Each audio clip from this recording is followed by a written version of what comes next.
Episode की शुरुआत होती है और हमें दिखाया जाता है हमारे मेन कैरेक्टर को, जो कि अंदर आता है और वो बोलता है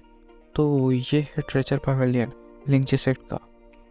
और वो बोलता है कि इसे कंपेयर किया जाए तो कलेक्शन ऑफ इमॉर्टल एम्परर,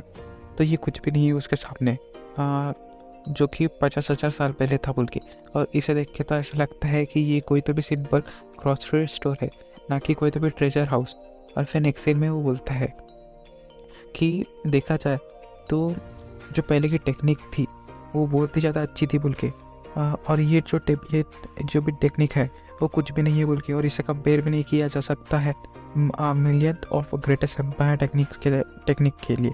और यहाँ पे जितने भी वेपन हैं वो सब टूटे फूटे हैं, और वो ये जितने भी वेपन हैं इनके बारे में बात करना भी व्यर्थ है बोल के, कुछ भी वर्थ के नहीं है बोल के, ये वेपन ऐसे ही फालतू है बोल के। और तभी वो देखता है, उसकी नज़र जाती है कोने पे और वो बोलता है कि ये, और फिर वो जाता है वहाँ पे, और वहाँ पे हमें दिखाया जाता है कुछ झाड़ू जैसी चीज़ होती है और एक मकड़ी होती है बोल के, और वो पास में जाता है, हमें ये झाड़ू जैसी चीज़ दिखाई जाती है। और फिर नेक्स्ट सीन में हमें दिखाया जाता है कि वो उस डंडे को पकड़ लेता है और दिखाया जाता है कि वो एक वेपन होता है बोल के। और फिर वो बोलता है कि मैं कभी भी ये इमेजिन नहीं कर सकता था कि मैं अपने इतने पुराने कंपेनियन से 50,000 सालों के बाद मिल सकता हूँ बोल के, और मैं इसे अब भी ये अपने हाथों में पकड़ सकता हूँ बोल के। और फिर नेक्स्ट सीन में हमें दिखाया जाता है कि जो कि एग्जामिनर होता है वो बाहर ही खड़ा होता है गेट पे, और तभी हमें दिखाया जाता है कि अपना मेन कैरेक्टर आता है और वो अपना हथियार पकड़ के बाहर आता है और बोलता है कि भाई लू और लू, तुम तो सिर्फ अभी ट्रेजर पवेलियन हमारे सेक्रेट ट्रेजर पवेलियन में घुसे थे और तुम एक टूटी लकड़ी लेके बाहर आ गए बोल के। तभी हमारा मेन कैरेक्टर बोलता है कि तुम कैसे टूटी फूटी लकड़ी क्यों बोल रहे हो, इसका नाम कुन पेंग ड्रमर है, और यही था जिसने डिस्ट्रॉय किया था स्कल्पचरस वॉर्ड को और इविल डेमन्स को। और फिर नेक्स्ट सीन में हमारा जो एग्जामिनर होता है वो बोलता है ब्रदर लू, और तुम्हें नहीं पता कि तुमने कितनी प्रेशियस अपॉर्चुनिटी अभी बर्बाद कर दी बोल के। और वो बोलता है और तुम्हें पता है कि यहाँ पे आने के लिए कितने सारे डिसिबल मरते हैं बोल के, बहुत सारे डिसिबल 5-10 साल हो जाते हैं, लेकिन यहाँ पे आने का चांस तुम्हें कभी भी नहीं मिलता है बोल के द ट्रेजर आइलैंड में, और तुमने इतने आसानी से ये चांस बर्बाद कर दिया बोल के। तुम अंदर गए और तुमने कोई तो भी रैंडम चीज़ पकड़ ली और तुम ऐसे ही उसे हवा में लहराते हुए आ रहे हो, जैसे कि तुमने कुछ बहुत ही अच्छी चीज़ उठा ली बोल के। मुझे नहीं पता कि तुम्हें क्या कहना चाहिए बोल के। और फिर नेक्स्ट सीन में हमें दिखाया जाता है अपना जो मेन कैरेक्टर होता है वो वापस आ जाता है, और फिर हमें दिखाया जाता है आसमान में एक पक्षी होता है और वो ज़मीन पे आता है, और फिर उस पे से 7th एल्डर उतरते हैं जिनका नाम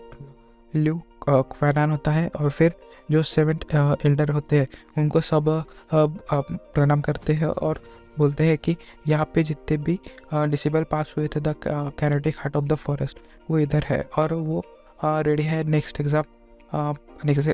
में पार्ट लेने के लिए। और फिर नेक्स्ट सीन में जो हमारे एल्डर होते हैं 7th एल्डर तो बोलते हैं मैं तुम्हें सबको कॉन्ग्रेचुलेट करना चाहूँगा कि तुम पहले टेस्ट पास कर पाए बोल के, और अभी तुम हमारे डिसेबल हो गए हो हमारे सेक्ट के, और तुम पास करने के बाद इनर डिसेबल हो जाओगे, और अगर तुम पास नहीं कर पाए तो तुम आउटर डिसेबल रहोगे बोल के। और जो भी याद रखना, जो भी ये टेस्ट को कंप्लीट कर देगा और पास हो जाएगा वो इनर डिसेबल रहेगा हमारे सेक्ट का, और बाकी सब जो भी फेल होंगे तो वो वापस आउटर डिसेबल के लिए हो जाएंगे बोल के हमारे सेक्ट की, और एक्सटर्नल डिसेबल रह जाएंगे बोल के वापस। और फिर नेक्स्ट सीन में वो बोलता है, और जो 7th एल्डर होते हैं वो बोलते हैं कि ये जो टेस्ट है ये बहुत ही ज़्यादा सिंपल है, तुम्हें जाना पड़ेगा हमारी हॉट वैली में, और हॉट वैली में जाके वहाँ के जितने भी रिसोर्स हैं तुम्हें उसे यूटिलाइज़ करना पड़ेगा, और यूटिलाइज़ करने के बाद